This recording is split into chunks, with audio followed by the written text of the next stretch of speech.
ሰዎች እንግዲህ እስካሁን ድረስ ኢራን ከአሜሪካና ከእስራኤል ውጪ ሳውዲ አረቢያ፣ ኩዌት፣ ዩናይትድ አረብ ኤሚሬትስ፣ ባህሬን፣ ኳታርና ጆርዳንን ጨምሮ እንግዲህ ጥቃት ከፍታለች፣ እያጠቃች ይገኛል። የምትመለከቱት እንግዲህ ዱባይ ውስጥ ነው። ሰዎች እየሮጡ ፓኒክ አድርገው ወይም ደግሞ ፈርተው ማለት ይሄ ዶሃ ውስጥ ነው፣ ኳታር ውስጥ ነው። ይሄ አቡዳቢ ነው። አቡዳቢ ውስጥ ኢራን አጥቅታ ማለት ነው። ተመሳሳይ አቡዳቢ ውስጥ ነው። የምትመለከቱት ቤት ደግሞ የኢራን ሱፕሪም ሊደር የአያቶላ አሊ ካምኒ ቤት ከጥቃት ከተፈጸመበት በኋላ እንደዚህ ዴሞሊሽ ሆኖ ነው። እናም እንግዲህ በአሁኑ ሰዓት ላይ እስራኤል ከ70 ሺህ በላይ ሪዘርቪስት ወይም ደግሞ ሰልጥነው በተጠንቀቅ ጥሪ እየጠበቁ የነበሩ ወታደሮችን እንግዲህ መልሳ ወደ ሰራዊቷ ጠርታለች። እናም እንግዲህ በዚህ ጉዳይ ላይ ሌባኖን እንደምትመለከቱት ትዊት ባደረገችው መሰረት በዚህ ጉዳይ ላይ ኒውትራል እንደሆነች ወይም ደግሞ ምንም እንደማያገባት ከየትኛው ሳይድ እንዳልሆነች ተናግራለች። አሜሪካ ዲፓርትመንት ኦፍ ዋር ደግሞ የዚህን ጦርነት ወይም ደግሞ የዚህን ጥቃት ስያሜ ሰጥቷል። ኦፕሬሽን ኤፒክ ፊሪ የሚል ስያሜ ሰጥቷል። እነዚህ የምትመለከቷቸው ደግሞ በተለያዩ ከተሞች ላይ ወድቀው የሚሳይሎች ሪሜኒንግ ወይም ደግሞ ከሚሳይል ተፈንጣጥሮ እየቀሩ ናቸው። እነዚህ በየከተማው ማለት ኢራንን እያደረገች ያለችው ያው ሪታሊዬሽን ነው። በዛሬ ጠዋት አካባቢ ላይ እስራኤልና አሜሪካ አንድ ላይ ሆኖ አታክ ወይም ደግሞ ጥቃት ፈጸማባት ነበር። ለዛ ሪታሊዬሽን ነው ኢራን እንግዲህ ይሄንም የተለያዩ ሀገራት ውስጥ የሚገኙ የአሜሪካ የጦር ቤዞች ላይ እያደረገች ያለች። እናም እንግዲህ ኢራን ሚድል ኢስት ላይ ወይም ደግሞ መካከለኛው ምስራቅ ላይ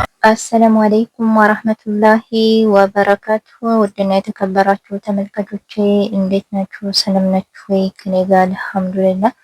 በያላችሁበት አላህ ይጠብቃችሁ፣ አላህ ወጥቶ ከመቅረት ይጠብቃችሁ፣ ይጠብቀን። ሁላችሁም ዱአ አድርጉ ማለት ነው። ዛሬ እንግዲህ በተለያዩ አረብ ሀገራት 6 የአረብ ሀገራትን ኢራን የምትባል አመፀኛ ሀገር 6 የአረብ ሀገራትን በምታዩት መልኩ በከባድ መሳሪያ ስትቀጠቅጠው ውላለች ማለት ነው። በጣም ዓለምን ጉድ ያስባለ ድርጊት ነው። በጣም ድፍረትና አመፀኛ ምን አይነት ድፍረትና አመፀኝነት ቢኖረው ነው በአንድ ቀን 6 የአረብ ሀገራትን በዚህ መልኩ የሚደበድበው እየተባለ ነው። ቤተሰብ እነዚህ አረብ ሀገራቶች የት ናቸው የሚለውን አብረን እናያለን። ይህ የምታዩት ዱባይ ኢማራት ነው ምናምን የሚባል አካባቢ ነው። እንዲሁም ደግሞ ኳታር፣ ኩዌት ብቻ ልነግራችሁ አልችልም። 6 የአረብ ሀገራትን በዚህ መልኩ ትላልቅ መሳሪያዎችን በዚህ መልኩ እያስወነጨፈ ሲደበድብና ሲመታ እንዲሁም ሰዎች የሞቱበትም አካባቢ አለ።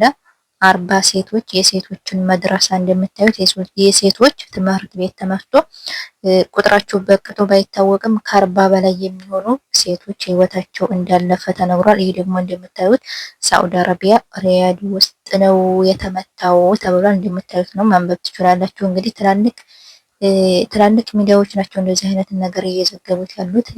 እንደዋሹ አይችሉም። እንግዲህ ሪያድ ያላችሁ ያው የሰማችሁ ሰምታችሁ ሊሆን ይችላል። ያያችሁም ደግሞ በዚህ አካባቢ የሆናችሁ አይታችሁ ሊሆን ይችላል። ሳዑዲ አረቢያ ሪያድ፣ ሳዑዲ አረቢያ ውስጥ ሪያድ ከተማ ኢራን በከባድ መሳሪያ በዚህ መልኩ እንደመታች ይህንን ቪዲዮ የተለያዩ ቪዲዮዎች ሲዘዋወሩ አረቦችን መረጃውን ሲያሰራጩ ነበረ እላችኋለሁ። አላህ ወጥቶ ከመቅረት ይጠብቀን። የእውነት በሀገራችን ባለው የጦርነት ሁኔታ ሀሳብ ሳይለቀን ጭራሽ ደግሞ በአረብ ሀገር አስቡት። እኛ አገር ላሉ ቤተሰቦች ስንጨነቃለን። እነሱ ደግሞ አሁን እንግዲህ በአረብ ሀገራት ላይ እንደዚህ አይነት ተከሰተ ምናምን ሲባል እነሱም ይጨነቃሉ ለኛ ማለት ነው። እንደምታዩት ነው። ወላሂ በጣም ነው የሚያሳዝነው። ማለት ምን ያህል ድፍረት ምን ያህል ኃይል ቢኖረው ነው ይሄ ኢራን የሚባል ሀገር እንደዚህ ከተማን አረብ ሀገራትን ትላልቅ ከተሞችን እንደዚህ በአንድ ቀን ሊመታ የቻለው? ያ ጀማ በአንድ ቀን ይህንን ሁሉ ሀገር እንዴት ሊመታ ቻለ? አስባችሁታል? 6 የአረብ ሀገራት ማለት እኮ አስቡት። ሳውዲ አረቢያ ቀላል ሀገር አይደለም። ዱባይ ያኔ አሁን እኔ ዱባይ ውስጥ አቡዳቢ ይላሉ ኢማራት ይላሉ ምናምን ሲመስለኝ ያኔ አሁን ዱባይ ሆኖ የተለያዩ ከተሞች ለምሳሌ ሳውዲ ሆኖ ጅዳ፣ ሪያድ፣ መዲና፣ መካ እንደምንለው እንደዛ ይመስለኛል ሲመስለኝ ማለት ነው። እና አካባቢዎችን ያው ግን ብዙም የሚያስጨንቅ አይመስለኝም። ለምን እነሱ የሚመቱበትን ቦታ ያውቃሉ። ለምሳሌ መንግስት መስሪያ ቤቶችን ምናምን የሚመቱበት ቦታ ሎኬሽን አላቸው። ብዙም ያሰጋም ምናምን ይላል እንደ ሰው አይታወቅም። እና አሁን ላይ በተለይ እነዚህ ሀገራት ዱባይ፣ ኳተር፣ ኩዌት ላይ እነዚህ ሀገራቶች ላይ ከቤታችሁ አትወጡ እየተባሉ ነው። ከቤታችሁ አትወጡ፣ ቤት ውስጥ ተቀመጡ።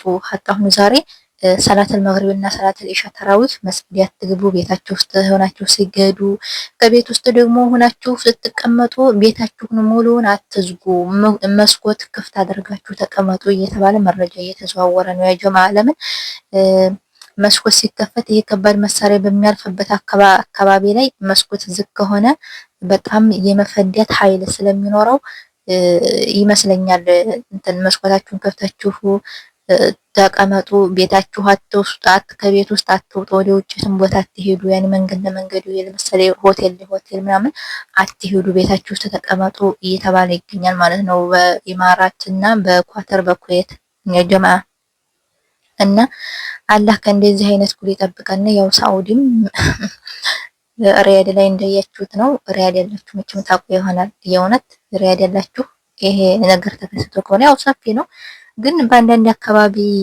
ያኔ እንደዚህ ጥቃት ተፈጸመበት የሚባልበት አካባቢ ከሆናችሁ ትሰማላችሁ፣ ታውቃላችሁ ማለት ነው። እኛ ያለነው በጅዳ ስለሆነ አናውቅም የት እንደተፈጠረ ሳኡዲ ላይ እና ያ ጀማዓተል ኸይር አላህ ከእንደዚህ አይነት ክስተት ይጠብቃችሁ። በሀገራችንም ጦርነት አልበቃ ብሎ ጭራሽ በሰው ሀገር አሁን እስኪ ያስቡት። እኛ እንጨነቃለን ለሀገራችን፣ ሀገራችን ያሉ ደግሞ አሁን ቤተሰቦቻችን እንግዲህ ለኛ ይጨነቃሉ።